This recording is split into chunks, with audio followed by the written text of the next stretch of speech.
அஸ்ஸலாமு அலைக்கும் வரஹ்மத்துல்லாஹி வபரகாத்துஹு. தினமும் ஒரு தெளிவு.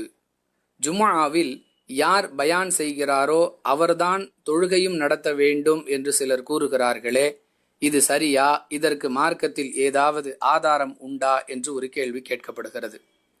அன்பிற்குரிய அல்லாஹுவின் நல்லடியார்களே, நாம் செய்யக்கூடிய ஒரு காரியத்தை இப்படித்தான் மார்க்கத்தில் சொல்லப்பட்டிருக்கிறது என்று சொல்லி செய்வதாக இருந்தால் அதற்கு திருக்குரானிலிருந்தும் ஆதாரபூர்வமான நபி மொழிகளிலிருந்தும் சான்று கொடுக்க வேண்டும்.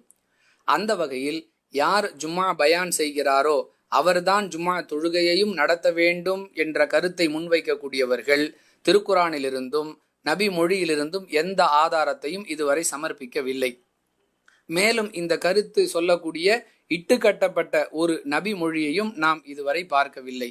அப்படி இருக்க அல்லாஹுவோ அல்லாஹுடைய தூதரோ வலியுறுத்தாத அல்லது வழிகாட்டாத ஒரு செயலை மார்க்கம் என்று சொல்ல முடியாது. இதை அடிப்படையாக வைத்து பார்க்கும் பொழுது யார் ஜும்ஆவில் பயான் செய்கிறாரோ அவர்தான் தொழுகையையும் நடத்த வேண்டும் என்பது மார்க்கத்தில் சொல்லப்பட்ட வழிமுறை அல்ல. அப்படி செய்வது குற்றம் அல்ல.